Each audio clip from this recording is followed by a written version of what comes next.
Hi, welcome to a2zknowledge.com. This video is in language Tamil. If you want the same video in English, you can find the link in the description box of this video. இன்னைக்கு நம்ம பைத்தான்ல partially applied ஃபங்க்ஷன்னா என்ன அப்படின்னு சொல்லிட்டு பார்க்க போறோம். அதுக்கு முன்னாடி நீங்க என்ன காண்டாக்ட் பண்ணணும் அப்படின்னா என்னோட மெயில் ஐடி இந்த டிஸ்கிரிப்ஷன் பாக்ஸ்ல இருக்கு. அதே மாதிரி என்னோட லிங்க்டின் யூஆர்எலும் இந்த டிஸ்கிரிப்ஷன் பாக்ஸ்ல இருக்கு. அதுலயும் நீங்க எனக்கு மெசேஜ் பண்ணலாம், இல்லை நீங்க எனக்கு மெயில் பண்ணலாம். ஓகே, இன்னைக்கு டாபிக் போவோம். ஸோ பைத்தான் வந்து பார்த்தீங்கன்னா functional programming and object oriented programming அதில் ரெண்டுமே இருக்கு. ஸோ ஊப்ஸ் கான்செப்ட்ஸும் இருக்கு, ஃபங்க்ஷன் அதாவது ஊப்ஸ்னா இப்போ கிளாஸ் இன்ஹெரிட்டன்ஸ் பாலிமார்பிசம் அதுவும் இருக்கு. அதே மாதிரி ஃபங்க்ஷனல் கான்செப்ட்ஸும் இருக்கு. எப்படி வந்து ஆப்ஜெக்ட் ஓரியன்டை வந்து நீங்க வந்து கலெக்ஷன் அதாவது வந்து இன்ஹெரிட்டன்ஸ் பாலிமார்பிசம் இதெல்லாம் வச்சு கண்ட்ரோல் பண்றீங்களோ அதே மாதிரி பைத்தான்ல ஃபங்க்ஷன்ஸையும் உங்களால கண்ட்ரோல் பண்ண முடியும். எப்படி ஊப்ஸுக்கு 7 டைப் இருக்கோ அதே மாதிரி ஃபங்க்ஷன்ஸுக்கும் ஒரு types of function list of function கொடுத்துருக்காங்க. ஒரு 6-7 ஃபங்க்ஷன் இருக்கு. அதுல ஒரு டாபிக் தான் வந்து பார்ஷியல் அப்ளைடு ஃபங்க்ஷன். இந்த மாதிரி nested function, higher order function நிறைய இருக்கு. அதெல்லாமே நான் அப்கமிங் வீடியோஸ்ல உங்களுக்கு சொல்லித்தரேன். இன்னைக்கு நம்ம பார்ஷியல் அப்ளைடு ஃபங்க்ஷன்னா என்னன்னு பார்ப்போம்.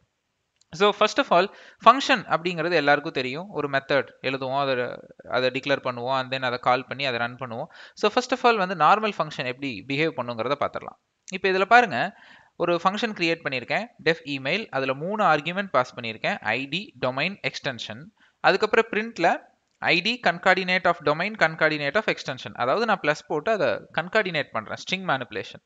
இப்போ இமெயில்ங்கிற மெத்தடுக்கு ஃபர்ஸ்ட் ஐடி, ஓகே என்னோட ஐடி தான் a2zknowledge.com, அண்ட் தென் என்னோட டொமைன் @gmail, நான் யூஸ் பண்ற அந்த டொமைன் வந்து Gmail, and then extension .com. இப்போ நீங்க யாஹூ எடுத்துக்கிட்டீங்கன்னா yahoo.com, yahoo.in அந்த மாதிரி நிறைய இருக்கும். ஸோ எக்ஸ்டென்ஷனும் வேறுபடலாம் இல்லையா? ஸோ இப்போ நான் இதை ரன் பண்றேன் அப்படின்னா எனக்கு என்ன அவுட்புட் வரும்னா a2zknowledge.com @gmail.com, இது என்னோட மெயில் ஐடி. இப்போ இதுல வந்துட்டு எது வந்து உங்களுக்கு இப்போ இது வந்து நான் இமெயிலுக்குன்னு கிரியேட் பண்ணிட்டேன். அண்ட் அதே மாதிரி இமேஜின் பண்ணுங்க, இந்த வேர்ல்டில் வந்து ஜிமெயில் தவிர வேற எதுவுமே இல்லை, ஜஸ்ட் இமேஜினேஷன். ஓகே, ஸோ இதை நீங்கள் வேற யூஸ் கேசஸ்க்கு நீங்கள் அப்ளை பண்ணலாம். பட் அது புரியணும் அப்படின்னா ஒரு ஜஸ்ட் இமேஜினேஷன், ஜிமெயில் தவிர எதுவும் இல்லை. அதே மாதிரி ஜிமெயிலும் பார்த்தீங்கன்னா .com தவிர எதுவும் கிடையாது, இது ஃபேக்ட். அப்போ இமெயில் ஐடி வாங்க போறாங்க அப்படின்னா @gmailம் .comங்கிறது யூசர் வந்து ஒவ்வொரு டைம் அடிக்கணுங்கிறது தேவையில்லை. இப்போ இதே ஒரு கம்பெனி மெயில் ஐடி எடுத்துக்கோங்க, சரி ஜிமெயில் கூட வேண்டாம், கம்பெனி மெயில் ஐடி, அந்த கம்பெனிக்கு எக்ஸ்டென்ஷனும் அதோட டொமைன் நேமும் என்னைக்கு ஒன்று தான் இருக்கும், மாறவே போறதில்ல, ரைட்? ஸோ அப்போ எம்ப்ளாயிஸ் வந்து என்ன பண்ணலாம், அவங்களோட இமெயில் ஐடி கொடுக்குற இடத்துல ஜஸ்ட் அவங்களோட ஐடி யூசர் ஐடி மட்டும் கொடுத்தா போதும். இந்த ஜிமெயிலும் .comமும் வந்து எதுக்கு ஒவ்வொரு டைமும் அவங்க கொடுக்கணும்? இதுதான் நான் ஃபங்க்ஷன் கால் பண்றேன். நான் வந்து இமெயில் ஃபங்க்ஷன் கால் பண்ணும் பொழுது இது வந்து இதை டெக்ஸ்ட் பாக்ஸாக இருந்தது அப்படின்னா அங்கே வந்து என்ன இதை ஃபுல்லாக அடிக்க வைக்கும். இப்போ நீங்கள் ஜிமெயிலாம் லாகின் பண்ணும் பொழுது உங்கள் யூசர் ஐடி கொடுத்தாவே போதும், ஜிமெயில் அக்செப்ட் பண்ணிக்கும். நீங்கள் யூசர் ஐடி @gmail.comனு கொடுக்க தேவையில்லை இல்லையா? அப்போ நீங்கள் @gmail.com கொடுத்தாலும் எடுத்துக்குது, கொடுக்கலினாலும் எடுத்துக்குது. அவங்க உள்ள என்ன பண்ணியிருப்பாங்க அப்படின்னா பார்ஷியல் அப்ளைடு ஃபங்க்ஷன் யூஸ் பண்ணியிருப்பாங்க. அந்த மாதிரி கான்செப்ட் மேபி அவங்க வேற ஏதாவது யூஸ் பண்ணலாம். பட் நான் ஒரு யூஸ் கேசஸ் உங்கள் அண்டர்ஸ்டாண்டிங்காக இதை நான் சொல்கிறேன். இப்போ இதில் பார்த்தீங்கன்னா நான் a2zknowledge.com அப்படிங்கிறத மட்டும்தான் மாற்றுவேன். நாளைக்கு என்னோட இமெயில் ஐடியை பர்சனல் இமெயில் ஐடி கொடுக்கலாம். ஸோ அந்த @gmailம் .comமும் நான் ஏன் ஒவ்வொரு டைமும் நான் கால் பண்ணும் பொழுது கொடுக்கணும் இல்லையா? சரி, இப்போ நீங்க இதை வந்து நம்ம வந்து கால் பண்ணும்போது கொடுக்கல அப்படின்னா சரி, இப்போ நான் இதை ரிமூவ் பண்ணிக்கிறேன், இப்போ நான் இதை ரிமூவ் பண்றேன் அப்படின்னா நான் இதை ரிமூவ் பண்ணிக்கிறேன். இப்போ நான் இதை ரன் பண்ணேன்னா உங்களுக்கே தெரியும் எரர் வரும். ஏன்னா ஆர்குமெண்ட் 3 ஆனால் நான் பாஸ் பண்றது 1. அப்போ மீதி 2ஐயும் நான் பாஸ் பண்ணி தானே ஆகணும், ஏன்னா ஃபங்க்ஷனில் வந்து 3 ஆர்குமெண்ட் இல்லை வாங்கும். ஸோ இதை எப்படி நம்ம வந்து கான்ஸ்டண்ட்டாக வைக்கிறது? நீங்கள் சொல்லலாம் ட்ரெடிஷ்னல் வேரியபிளில் ஹார்ட் கோட் பண்ணி வச்சுக்கலாம். ஸோ அதுக்கு பதிலாக வந்து பார்த்தீங்கன்னா பார்ஷியல் அப்ளை நீங்கள் ஃபங்க்ஷனில் யூஸ் பண்ணலாம். நீங்கள் ஃபங்க்ஷனையே அந்த மாதிரி பண்ணலாம். அதாவது ஒரு 3 ஆர்குமெண்ட் இருக்குன்னா அதில் இப்போதைக்கு 2 ஆர்குமெண்ட்டுக்கு நான் வேல்யூ பாஸ் பண்ணுறேன், மீதி ஒரு வேல்யூவை நான் ரன் டைமில் பாஸ் பண்ணுறேன். இல்லை இப்போதைக்கு ஒரு ஆர்குமெண்ட் நான் பாஸ் பண்ணுறேன், ரன் டைமில் 2 ஆர்குமெண்ட் பாஸ் பண்றேன், இல்ல 3 ஆர்குமெண்ட் பாஸ் பண்றேன். பார்ஷியலா அப்ளை பண்ணிக்கோங்க, ஃபங்க்ஷனை ஃபுல்லா அப்ளை பண்ணாம பார்ஷியலா அப்ளை. இப்போ எக்ஸாம்பிளோட நான் உங்களுக்கு காமிக்கிறேன், உங்களுக்கு இன்னும் பெட்டரா அண்டர்ஸ்டாண்ட் ஆகும். இப்போ இங்க பாத்தீங்கன்னா பார்ஷியல் அப்ளைடு ஃபங்க்ஷன் நான் எழுதி வச்சிருக்கேன். ஓகே, இப்போ இதுல பாருங்க, ஃப்ரம் ஃபங்க்ஷன் டூல்ஸ் இம்போர்ட் பார்ஷியல்ங்கிறத நீங்க இம்போர்ட் பண்ணணும் என்னைக்குமே. இப்போ நான் என்ன பண்ணியிருக்கேன்னா டெஃப் இமெயில் xyc அப்படின்னு சொல்லிட்டு ஒரு 3 இருக்கு. ஒன்றும் இல்லை, எகைன் நீங்கள் நினச்சிக்கலாம் ஐடி அண்ட் தென் வந்து டொமைன் அண்ட் தென் வந்து extension, return x + y + c. Okay, இப்போ இங்கே பாருங்க dbl அப்படின்னு சொல்லிட்டு ஒரு ஃபங்க்ஷன் கிரியேட் பண்ணி ஈக்குவல் டு பார்ஷியல், இந்த கீவேர்ட் இருக்கணும். இது இது இது it's a keyword. Okay, partial applied ஃபங்க்ஷனுக்கு இப்போ நான் என்ன பண்ணுறேன், இந்த இமெயில்ங்கிற ஃபங்க்ஷனை பாஸ் பண்ணி @a2zknowledge.com பாருங்க, நான் மெத்தட் இமெயிலை வந்துட்டு நான் கால் பண்ணுறேன், ஒரே ஒரு ஆர்குமெண்ட் மட்டும்தான் நான் இங்கே பாஸ் பண்ண போகிறேன். ஸோ இப்போ நான் பிரிண்ட் பண்ணுறதில்ல, அதாவது இந்த டிபிஎல் ஃபங்க்ஷனை நான் கால் பண்ணும் பொழுது @gmail.com, @gmail, .com. ஸோ உங்களுக்கு இந்த ஃபங்க்ஷன் தான் இன்வோக் ஆகும். ஸோ இதில் நீங்கள் என்ன கொடுக்குறீங்களோ அது மட்டும்தான். ஸோ இந்த வேல்யூ தான் நான் யூசர்கிட்ட இருந்து வாங்குவேன். ஸோ இமெயில் ஆஃப்ங்கிற ஃபங்க்ஷன் அவங்க இன்வோக் பண்ணும் பொழுது நான் யூசர் ஐடி மட்டும் கொடுத்தா போதும்.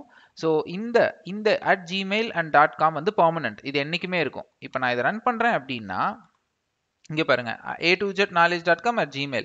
ஆனால் நான் இமெயிலுக்கு கமா போட்டு கொடுக்கறது பாஸ் பண்ணுற மாதிரி, பார்ஷியல் அப்ளைட் ஃபங்க்ஷனுக்கு பாஸ் பண்ணுற மாதிரி. ஆனால் இமெயிலுக்கு நான் ஒரே ஒரு ஆர்குமெண்ட் தான் நான் கொடுக்குறேன். மீதி 2 ஆர்குமெண்ட்டை நான் இங்கே கொடுத்து வச்சுருக்கேன். Okay, so DPL of partial. So டிபிஎல்ங்கிற ஃபங்க்ஷனுக்கு எது இருக்குது? Partial of email a2zknowledge.com. So இமெயிலுங்கிற இந்த ஃபங்க்ஷன் இருக்குது. ஸோ இது என்ன பண்ணுன்னா a2zknowledge.com ஃபர்ஸ்ட் ஆர்குமெண்ட் ஆகும், @gmail.com ரெண்டாவது மூணாவது ஆர்குமெண்ட் ஆகும், அதுவாகவே எடுத்துக்கும். அதாவது நீங்கள் ஃபங்க்ஷன் இமெயிலை கால் பண்ணும் பொழுது பார்ஷியலாக ஒரு வேல்யூ மட்டும்தான் நீங்கள் கொடுக்குறீங்க. மீதி ரெண்டும் பார்த்தீங்க அப்படின்னா லைக் ஆல்ரெடி நான் வந்து டிக்ளேர் பண்ணியிருக்கேன். ஓகே, ஸோ நான் வந்து a2zknowledge மட்டும் ரன் டைமில் கொடுப்பேன். @gmail.com வந்து ஆல்ரெடி ஒரு ஃபங்க்ஷனில் எழுதி வச்சிருக்கேன். ஸோ அந்த ஃபங்க்ஷனை பார்ஷியலுக்கு நான் பாஸ் பண்ணுறேன். ஸோ இது partial applied function.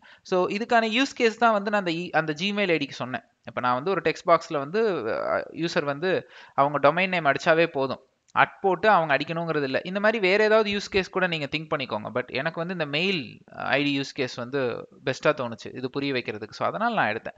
So partial applied function ஒரு ஒரு ஒரு நம்ம ஃபங்க்ஷனை நமக்கு ஏற்ற மாதிரி ஃப்ளெக்சிபிளாக மாற்றுறதுக்கு தான் பைத்தானில் நிறைய ஃபங்க்ஷன் டைப்ஸ் கொடுத்துருக்காங்க. அதில் ஒன் ஆஃப் தி டைப் வந்து பார்த்தீங்கன்னா இந்த partial applied function. Okay, so திரும்பவும் நான் உங்களுக்கு இதை எக்ஸ்பிளைன் பண்ணுறேன். இமெயில்னு ஒரு ஃபங்க்ஷன் இருக்குது, அதில் XYZ அதை நான் ரிட்டர்ன் பண்ணுறேன். அதே மாதிரி இப்போ வந்து டிபிஎல்னு ஒரு ஃபங்க்ஷன் கிரியேட் பண்ணி பார்ஷியல்னு பாஸ் பண்ணி என்னோட இமெயிலை உள்ளே கொடுக்குறேன். கொடுத்துட்டு a2zknowledge.com அப்படின்னு சொல்லி நான் கொடுக்குறேன். இப்போது இந்த இடத்துல இமெயிலுக்கு ஒரு ஆர்குமெண்ட் கொடுக்குற மாதிரி தான். இதை நான் ரன் டைமில் வாங்கிக்குவேன் யூசர்கிட்ட இருந்து. ஸோ மீதி 2 ஆர்குமெண்ட் எங்கே அப்படின்னா அது நான் இன்னொரு மெத்தடுக்குள்ளே நான் போட்டிருக்கேன். So dbl gmail.com. இந்த டிபிஎல்க்கு நான் பாஸ் பண்ண இந்த 2 ஆர்குமெண்ட்டும் இங்கே போய் இமெயிலுக்கு கொடுத்துரும். இமெயில் என்ன பண்ணும்? a2zknowledge.com ஃபர்ஸ்ட் ஆர்குமெண்ட் அதாவது எக்ஸாக எடுத்துக்கிட்டு yக்கு @gmail, cக்கு .comனு அதுவே எடுத்துக்கும். ஸோ நீங்கள் இந்த மாதிரி உள்ள போட்டு வச்சிடலாம். ஓகே, ஸோ நீங்கள் இது சொல்லலாம், இதை நான் வேரியபிள்லேயே போட்டு அப்படியே அசைன் பண்ணி ஹார்ட் கோட் பண்ணலாமே. அதுக்கு பதிலாக நீங்கள் ஃபங்க்ஷனில் அதை நீங்கள் அச்சீவ் பண்ணுறீங்க, ரைட்? பெர்ஃபார்மன்ஸ். ஓகே, ஸோ இந்த வீடியோ அஜெண்டாவே வந்து பார்ஷியல் அப்ளைடு ஃபங்க்ஷன் தான். ஸோ தேங்க்ஸ் ஃபார் வாட்சிங் a2zknowledge.com. இந்த வீடியோ உங்களுக்கு பிடிச்சிருந்தா சப்ஸ்கிரைப் பண்ணுங்கள், உங்கள் ஃப்ரெண்ட்ஸ் அண்ட் கொலீக்கு ஃபார்வர்ட் பண்ணுங்கள். ஸோ எங்களோட வீடியோஸில் மீன்ஸ் யூடியூப் சேனலில் நிறைய டெக் வீடியோஸ் இங்கிலீஷ்லையும் தமிழ்லையும் நாங்கள் போட்டுட்ருக்கோம். பைத்தான் மட்டும் இல்லை, இன்னும் நிறைய வீடியோஸ் இருக்குது. டேட்டா சயின்ஸ் அந்த மாதிரி இன்னும் லைக் க்ளவுட் கம்ப்யூட்டிங், ஜாவா அந்த மாதிரி நிறைய இருக்குது. ஸோ பாருங்கள். என்ன காண்டாக்ட் நீங்கள் பண்ணணுன்னா என்னோட இமெயில் அட்ரஸ் டிஸ்கிரிப்ஷன் பாக்ஸில் இருக்குது, என்னோட லிங்க்டின் URL டிஸ்கிரிப்ஷன் பாக்ஸில் இருக்குது, அதுக்கும் நீங்கள் மெசேஜ் பண்ணலாம். ஸோ தேங்க்ஸ் ஃபார் வாட்சிங் a2zknowledge.com.